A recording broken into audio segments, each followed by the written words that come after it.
será que nós vamos ter um novo disco do Audioslave por aí?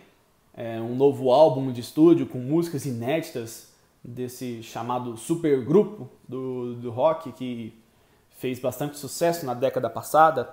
Bom, tudo indica que pode rolar sim, né? Tem algumas declarações aí recentes que estão indicando que esse material pode sim chegar a ser lançado, né? Material antigo, obviamente, porque o vocalista, o Chris Cornell, infelizmente faleceu em 2017.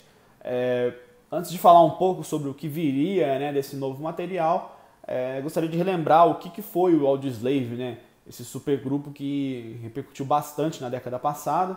Ele foi formado em 2001, contando com o Chris Cornell no vocal, o Tom Morello na guitarra, o Brad Wilk na bateria e o Tim Comerford no baixo.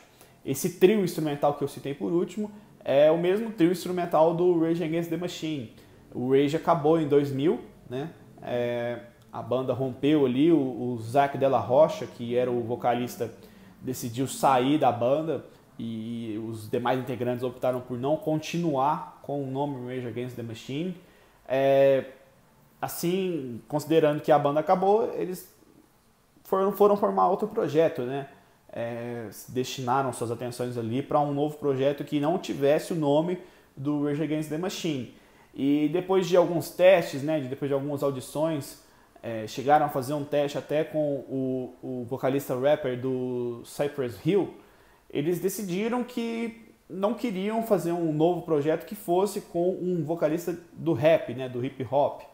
Eles queriam seguir por um outro caminho. Então foi aí que o produtor Rick Rubin sugeriu o nome do Chris Cornell para ocupar os vocais. O Chris Cornell, que naquele momento também já estava sem banda há algum tempo, né? O Soundgarden encerrou suas atividades ali no final da década de 90. Então a ocasião era perfeita para se montar um supergrupo com o Chris Cornell, porque nenhum daqueles músicos ele estava com um projeto em vista, né? Estavam tentando montar uma nova banda, um novo projeto. E seria uma coisa diferente, né? Um projeto diferente, tanto com relação ao Soundgarden, né? Quanto com relação ao Rage Against the Machine, com suas diferenças evidentes. E esse supergrupo foi montado em 2001. Em 2002 eles já lançaram um disco de estreia, né? Que é um disco auto-intitulado, Audioslave, né? Foi lançado em 2002, conta com as músicas Like a Stone, Cochise, Show Me How to Live, I Am the Highway, umas músicas que repercutiram muito bem na época, né? Depois foram lançados outros dois discos, né? O Revelations em 2006 e até citando o anterior, o Out of Exile em 2005, né? O Revelations fechou a discografia do Audioslave e depois disso a banda acabou, né? A banda chegou ao fim em 2007. Não sei ao certo, né, o que fez a banda chegar ao fim, mas logo em seguida o Rage Against the Machine retomou suas atividades para shows de reunião com o Zac Della Rocha e depois de um tempo também o Soundgarden também retomou suas atividades, chegaram a lançar um disco de músicas inéditas no início dessa década, né, de 2010. Estavam inclusive em turnê. O Chris Cornell, quando ele faleceu, quando ele cometeu suicídio, ele o fez logo após um show, né, do Soundgarden, então a banda estava em plena atividade. Já o Rage Against the Machine, depois de algumas turnês pequenas assim, de reunião, turnês pequenas no sentido assim, de poucas datas, né, porque eles estavam tocando em grandes festivais, né, muita gente interessada para ouvir o som deles, mas acabou não dando certo, né, igual o retorno do Soundgarden. O Rage Against the Machine chegou até a tocar no Brasil, né, no início dessa década também, no festival SWU. E acho que depois daquele show lá foram feitas mais algumas apresentações e depois o Rage Against the Machine se aquietou de vez. O Soundgarden o Audioslave chegou a ter uma reunião esporádica, né, algum tempo antes do Chris Cornell falecer. Foi uma reunião só para um show, né? Foi só uma ocasião ali que o pessoal se juntou, foi até numa casa de shows um pouco menor, mas mostrando ali que não tinha nenhum problema, né, entre o Chris Cornell e os demais integrantes ali que sempre tocaram juntos, né? Hoje em dia eles estão até com o Prophets of Rage, que é uma banda muito boa também, que inclusive conta com o vocalista do Cypress Hill.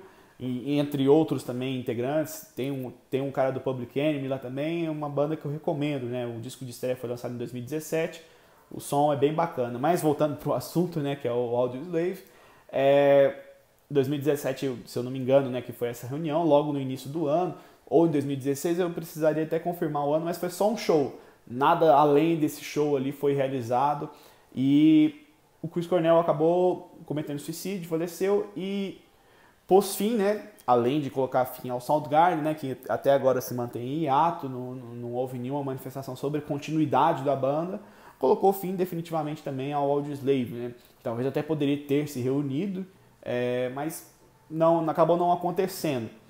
Mas em entrevistas recentes, né, o guitarrista, né, o Tom Morello, chegou a comentar que existem algumas gravações inéditas do Audioslave, gravações que foram feitas com intenção de se lançar nos discos do Audioslave, mas acabaram ficando fora da seleção final, algo que é bem comum, inclusive, para quem está produzindo, para quem está compondo material, grava-se uma quantidade maior de músicas para se selecionar depois o que vai ser aproveitado. São várias músicas que, segundo o Tom Morello, elas poderiam compor um álbum, né? Poderiam compor um disco, né? Então imagina-se ali que teria pelo menos umas 8 músicas, né, num cenário bem pessimista, né? Deve ter bem mais do que isso, talvez ali caminhando para 10, 12 músicas que fossem realmente aproveitáveis para um álbum de estúdio. E o que o Tom Morello disse que foi mais animador para os fãs do Audioslave é que não há nenhum impedimento para se lançar esse material. Não tem ninguém travando, né? Isso é bem comum, de ter alguém travando, alguma empresa travando, geralmente gravadora, geralmente a detentora dos direitos daquele material. Geralmente esse pessoal costuma falar que não vai lançar, ou vai lançar só se depois de pagar uma generosa quantia de dinheiro, um generoso acordo financeiro. Segundo Tom Morello, pelo menos ele não descreveu em detalhes assim o que poderia impedir, mas ele destacou que não tem nada impedindo. Então esse material pode ser lançado, ele pode ser lançado amanhã, que seja, né? Obviamente não vai ser, mas como não tem nada impedindo, não tem nenhuma questão jurídica, né? Nenhuma questão relacionada aos direitos desse material, pode ser que ele venha a ser lançado, talvez num futuro não tão distante, sim. O Tom Morello disse que não há nenhum plano também para se lançar esse material, disse que está focado na carreira solo dele, está focado também no Prophets of Rage, que deve lançar um novo disco em breve. A carreira solo também do Tom Morello teve um disco novo lançado, né? O primeiro que ele lançou solo é o The Atlas Underground, saiu no fim do ano passado, se não me engano no mês de outubro até, e desde então ele está em turnê solo. Depois dessa turnê solo ele deve retomar ali o Prophets of Rage. Então, pelo menos assim, para talvez até 2020, 2021, não há nenhum plano na trajetória ali do Tom Morello e dos caras do Prophets, do Audioslave e do Rage Against the Machine para se lançar esse material que ficou engavetado. Mas, como foi dito que não há nenhum impedimento, então pode ser que esse projeto até seja trabalhado de forma um pouco mais paralela, se coloque um produtor para trabalhar um pouco mais nisso, obviamente com autorização do trio instrumental, que foi o trio remanescente do Audioslave. E nessas entrevistas, inclusive, da mais recente, inclusive, o Tom Morello chegou a citar uma das músicas que o Audioslave chegou a gravar, chegou a concluir, finalizar e ainda cogitar para colocar não só em um dos discos, como até para lançar como um dos singles, né, como uma das músicas de trabalho. Essa música é chamada Sleight of Hand.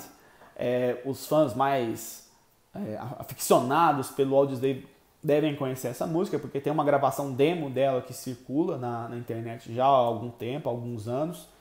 Mas essa música ela chegou a ser gravada para entrar realmente no disco. Se não me falha a memória, ela foi gravada para entrar no Out of Exile. Pode ter sido gravada também para o Revelations, eu precisaria confirmar isso, mas com certeza ela não foi feita para o primeiro disco. Ela é para um dos dois últimos, né, que foram lançados ali no intervalo de apenas um ano, né, entre um trabalho e outro.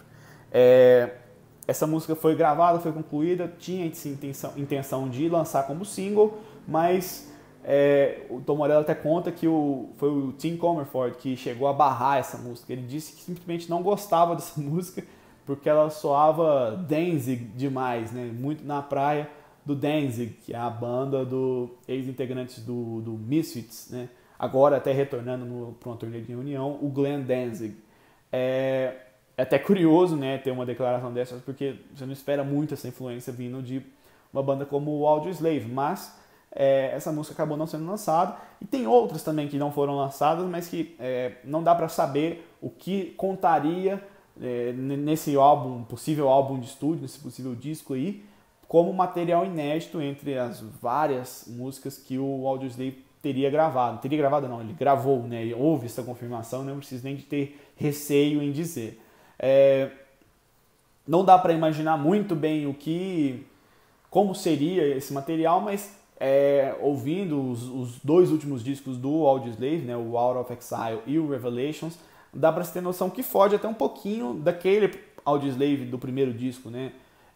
O Audioslave do segundo e do terceiro disco, ele é um pouco até mais comedido, um pouco menos, sei lá, feroz, né? É um Audioslave ali mais melódico, onde o Chris Cornell está exercendo uma influência na composição do material um pouco maior e cada um vai encontrando ali o seu papel na banda, né? O primeiro disco do Audioslave, o auto-intitulado, ele tem muito ali daquela ferocidade do Rage Against the Machine, aquele instrumental explosivo, aquele instrumental cortante, aquela pegada que é bem liderada pelo Tom Morello, que aí você tem também o Tim Comerford e o Brad Wilk tocando muito em função do Tom Morello. Nos outros dois discos entrou-se mais do Chris Cornell, né? Ele exercendo uma influência maior e a pegada deu não diria uma amaciada, né? Mas ficou uma banda um pouco mais com a cara do Chris Cornell do que no primeiro disco. Talvez essas músicas seriam mais para essa veia, né? Imagino que a maior parte desse material que ficou sobrando, que ficou fora desses discos de estúdio, sejam dessas sessões que foram feitas ali entre 2004 e 2006, né? Que são já para os dois últimos discos do Audioslave.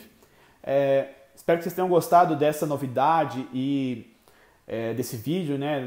Do que a gente foi comentando por aqui, do que eu fui comentando por aqui. Agradeço pela sua visualização, espero que você tenha gostado. Deixa sua curtida se você gostou. Se você não gostou, comenta aí por que você não gostou. Se você gostou também, deixa seu comentário. Deixa sua inscrição, toda aquela coisa lá que os youtubers chatos como eu ficam pedindo aí. E obviamente também deem uma conferida nos outros vídeos aí. Eu acho que tem muito conteúdo legal aí que eu publiquei que eu imagino que vocês vão gostar. Então é isso. Valeu!